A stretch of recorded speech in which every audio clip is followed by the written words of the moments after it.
প্রিয় শিক্ষার্থী বন্ধুরা, শুভ সকাল। কেমন আছো তোমরা সবাই? নিশ্চয়ই ভালো আছো। আমিও ভালো আছি। তারপর বন্ধুরা, তোমরা ভাবছো আজ আমি তোমাদের কি করাবো? হ্যাঁ বন্ধুরা, আজ আমি তোমাদের চতুর্থ শ্রেণীর গণিত বইয়ের পঞ্চম অধ্যায় যোগ বিয়োগ গুণ ভাগ সংক্রান্ত সমস্যার যে অনুশীলনী, সেখানকার অঙ্কগুলো সমস্যা সমাধান করবো। বন্ধুরা, তোমরা তো আগে পঞ্চম অধ্যায়ের যে কাজগুলো করেছিলে তা কি তোমাদের মনে আছে? যে কোনটি কাজ আগে করতে হবে? একটি গাণিতিক বাক্য থাকলে, হ্যাঁ, একটি গাণিতিক বাক্য আমরা কিভাবে লিখব তা শিখেছিলাম। গাণিতিক বাক্যে কিভাবে সমস্যা সমাধান করতে হয় তাও শিখেছি। বন্ধনীর কাজ করেছি, তারপর বাম থেকে ডান দিকে কাজ করেছি। মনে আছে তো? হ্যাঁ বন্ধুরা, তাহলে চলো আমরা যে সমস্যার সমাধানগুলো করব কোন নিয়ম অবলম্বন করে করব, আমরা তাহলে শুরু করে দিই। তোমাদের গণিত বইয়ের 65 পৃষ্ঠা বের করো তো। দেখো 65 পৃষ্ঠায় প্রথমে এখানে 1 নম্বরে কি আছে? হিসাবের ক্রমের নিয়মটি ব্যবহার করে সমাধান করো। এখানে দেখো 4টি অঙ্ক দেওয়া আছে। আমরা প্রথমে এই 1 নম্বরটি করি। 1 নম্বরে কি আছে? 1 নম্বরে দেখো 7 গুণ 8 বিয়োগ 6 ভাগ 2। এখানে খেয়াল করো কয়টি প্রতীক আছে? 1 2 3। তোমরা শিখেছ আগে যে একটি গাণিতিক বাক্যে গুণ যোগ বিয়োগ থাকলে কোনটি কাজ আগে করব? হ্যাঁ, গুণ এবং ভাগের কাজ আমরা আগে করব। তাহলে এখানে আমরা কি করব? প্রথমে গুণ করি। 7 টা কত হয়? 56 বিয়োগ 6 ভাগ 2। এবার দেখো কয়টি প্রতীক বিয়োগ এবং ভাগ, আমরা ভাগের কাজটি আগে করব। তাহলে দেখো 56 বিয়োগ ভাগ করো 3 দুগুণে 6। এবার বিয়োগ করো, 3 আছে কত? 6 হবে 3 5 53। এবার আমরা একটু দেখি 2 নম্বর সমস্যাটি সমাধান করি। কি আছে? 7 গুণ বন্ধনী 8 বিয়োগ 6 ভাগ 2। এখানে দেখো খেয়াল করো বন্ধনী আছে, আমরা জানি বন্ধনীর কাজটি আগে করতে হয়, এবং বন্ধনীর মধ্যে বিয়োগ এবং ভাগ আছে। কোনটি কাজ আগে করব? হ্যাঁ, ঠিক বলেছ, ভাগের কাজ আগে করব। তাহলে আমরা লিখি 7 গুণ বন্ধনী 8 বিয়োগ ভাগ করো 3 দুগুণে 6। এবার আমরা কি করব? 7 গুণ বিয়োগ করো 5। তাহলে কত হলো বন্ধু? বন্ধুরা 5 7 35।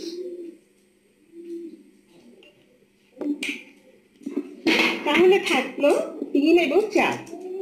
আমি দুটি করে দিলাম। এবার আমরা দেখি 2 নম্বর কি আছে।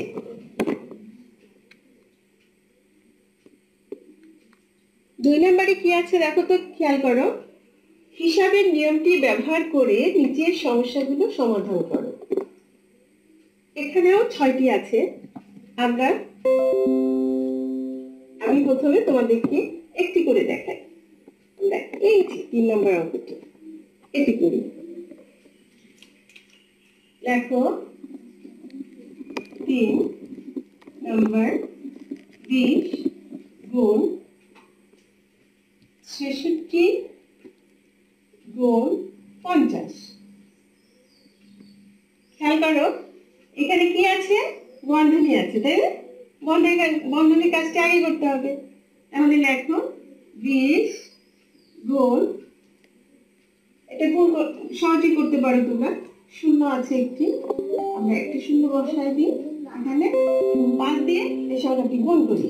5 আর 30 শূন্য, হাতে 3, 5 আর 30 আর 3 33।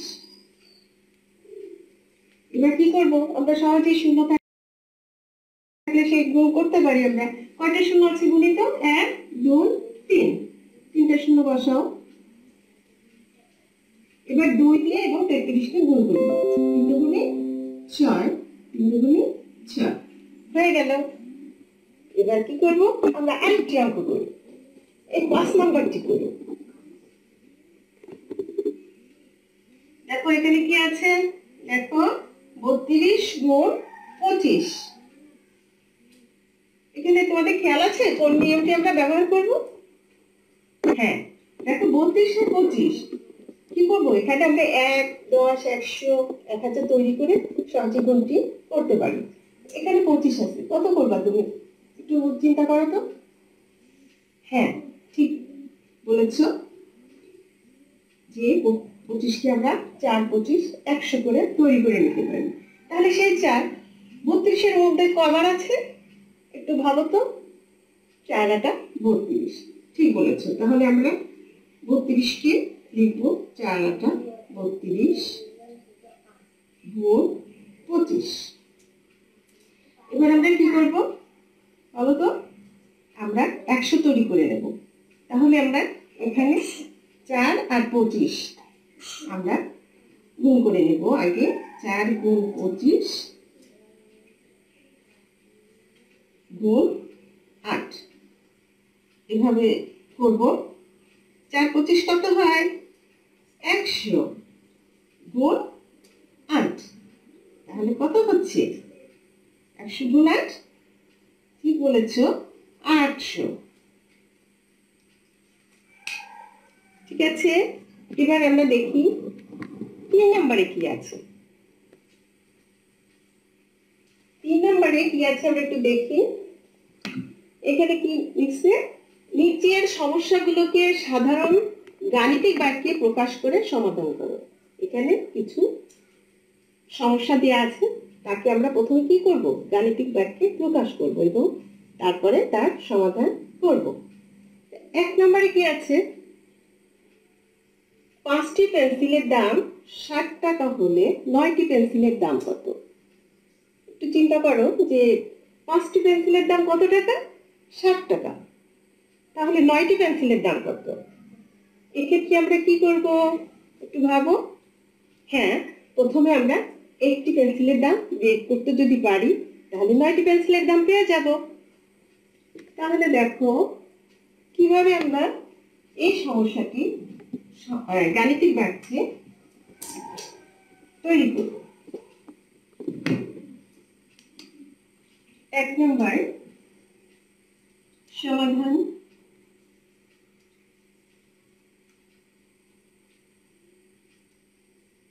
পাঁচটি পেন্সিলের দাম 60 টাকা, তাহলে একটি পেন্সিলের দাম কত? তাহলে আমরা তো কি করব? ভাগ করব। তাহলে লেখো 60 ভাগ 5, তারপর কি 9টি পেন্সিলের দাম কি কম হবে না বেশি হবে? নিশ্চয়ই বেশি হবে। তাহলে কি করব আমরা? গুণ গুণ 9। এবার বন্ধনীর মধ্যে কি আছে? ভাগ। তাহলে ভাগ করো, 5 দিয়ে 60 কে ভাগ করলে কত হয়? 5 12 60, 12 গুণ কত হবে? 9। তাহলে 9 12 কত হয়? 12 ভাগের নামটা তো আগে শিখেছো তোমরা। 9 12 108, 108 টাকা। তাহলে 9টি পেন্সিলের দাম কত? উত্তরে তুমি লিখবা, উত্তর 108 টাকা। 108 টাকা। এবার আমরা 2 নম্বর সমস্যাটি একটু দেখি। এখানে কি লিখছে দেখো, কি লেখা আছে? 2 ভাজ্য ভাগশেষে 3 গুণ এবং ভাগফল ভাজকে 4 গুণ। ভাগশেষ যদি 2 হয় তাহলে ভাজ্য কত? আমি আরেকবার পড়ছি, একটু খেয়াল করো। ভাজক ভাগশেষে 3 গুণ এবং ভাগফল ভাজকের 4 গুণ। ভাগশেষ যদি 2 হয় তাহলে ভাজ্য কত? এখানে আমাদের দেখো কি বের করতে হবে, এটা আগে আমাদের বুঝতে হবে প্রশ্নে কি চেয়েছি। হ্যাঁ, ভাজ্য কত, এটাই বলছে যে ভাজ্য কত। আমরা জানি ভাজ্য বের করার একটা সূত্র আমরা জানি। কি জানি আমরা? হ্যাঁ, ভাজ্য সমান ভাজ্য গুণ ভাগফল যোগ ভাগশেষ। এখানে দেখো ভাগশেষ দেওয়া আছে। ভাগশেষ যদি 2 হয় তাহলে ভাগশেষ কত? 2। তাহলে চলো আমরা করি। এখানে লেখো 2 নম্বর সমাধান।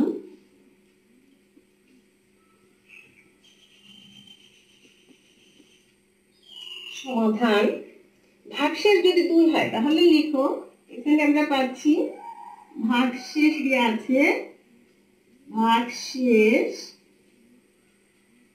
সমান কত? 2। আর এখানে বলছে ভাজক ভাগশেষের 3 গুণ, তাহলে ভাজক বের করি। ভাজক কি বলছে, লিখছি কি ওখানে? ভাগশেষে, ভাগ শেষে, ভাগশেষ মানে ভাগশেষ এর মানে গুণ, ভাগশেষের 3 গুণ এখানে বলে দিচ্ছে, তাই না?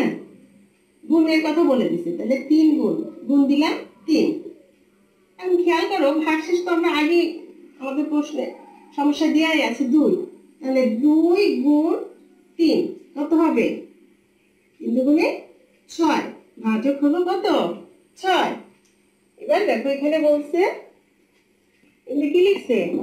ভাগফল ভাজকের 4 গুণ।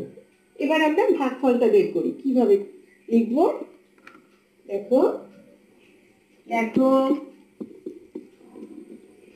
ভাগফল সমান ভাজকের কত গুণ? এখানে গুণ বলেছে, গুণ 4। বন্ধুরা খেয়াল করো ভাজককে, তাহলে ভাজক তো আমরা এই যে পেয়েছি, ভাজক কত পেয়েছি? 6 পেয়েছি। তাহলে এখানে 6 লেখো, 6 আর গুণের জায়গায় গুণ দাও, 4 লিখো। তাহলে 4 6 কত হয়? 24। তাহলে দেখো আমরা ভাগশেষ পেলাম, ভাজক পেলাম, ভাগফল পেলাম। আমাদের কি বের করতে হবে? ভাজ্য বের করতে হবে। তাহলে ভাজ্যের সূত্রটা এবার লিখি আমরা।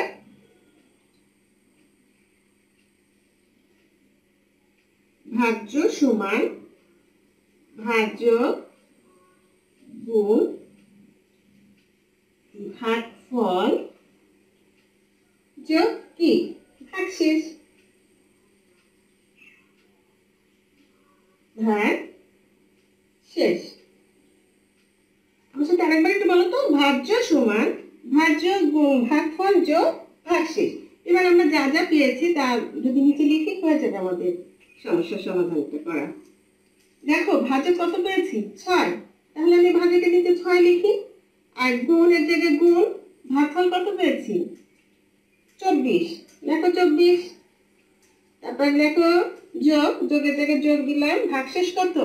ভাগশেষ আমাদের 2 আছে, 2। দেখো এই যে গাণিতিক বাক্যটা আমরা তৈরি করলাম, এখানে কয়টি প্রতীক আছে? গুণ এবং যোগ। এখানে কোনটি কাজ আগে করবো তোমরা জানো তো? হ্যাঁ, 6 এবং 24, এই যে গুণটি আমরা আগে করব। তাহলে গুণটা করো। 4 ছক কত? 24, 4 হাতে 2, 6 দুগুণে 12 আর 2 14। যোগ আমরা কি করব? বাকি এই 2টা লিখলাম। এবার আমরা যোগ করব 2 আর 4 কত একক? 6 একক। আর 4 পাশে বসে গেলে একসাথে বসে গেল 146। আমাদের উত্তর হলো কত? 146। তাহলে লেখো উত্তরটা। আমরা একটু আমার নিচে তো আমরা এই পাশে লিখি। হ্যাঁ, উপরে লিখে আমি মুছে লিখছি।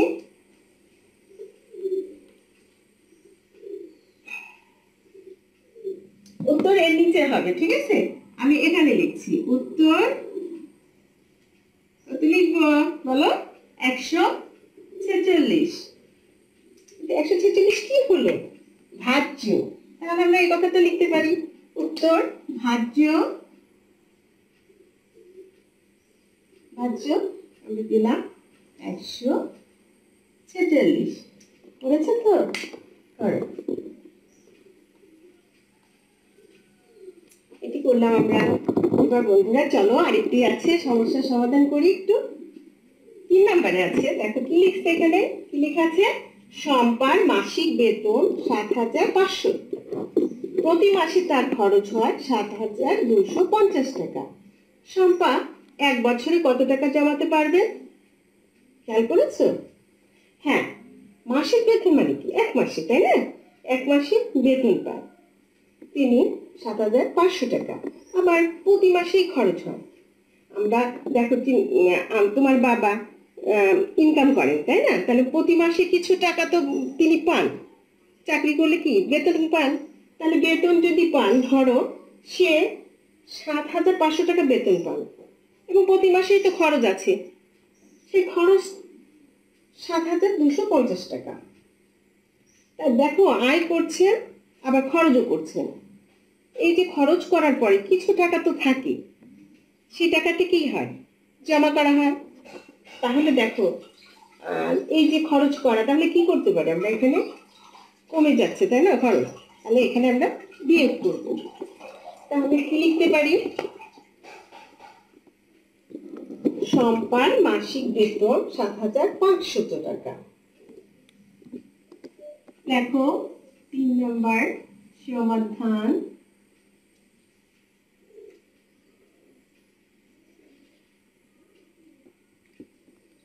মাসিক বেতন পান, শম্পার মাসিক বেতন, তাই না? তাহলে তুমি লিখতে পারো মাসিক বেতন। লেখো মাসিক বেতন। মাসিক বেতন পান কত টাকা বলো তো? হ্যাঁ, ৭৫০০ টাকা। আবার মাসে খরচ করেন, তাহলে মাসিক খরচ আমরা লিখতে পারি। দেখো মাসিক খরচ করেন কত টাকা? ৭২৫০ টাকা। এখন খরচ করা মানে তো কমে যায়, অর্থাৎ বিয়োগ করবো আমরা। তাহলে দেখো, শূন্য সোজা শূন্য বসালাম, শূন্য এত ৫ টাকা করছে কত হলে 10 হবে, মানে দশক, 1 দশক, তাহলে কত? 5 হাতে 1, 2 1 3, 3 আছে কত হলে 5 হবে? 2। আর 7 7 মিলে কি শূন্য বসে না? বসে। তাহলে 250 টাকা কিন্তু তার কি হয়? জমা হয়। এটা 250 টাকা কত দিনে জমা হয়? মাসে জমা হয়। তাহলে আমরা কি লিখতে পারি? মাসে জমা করেন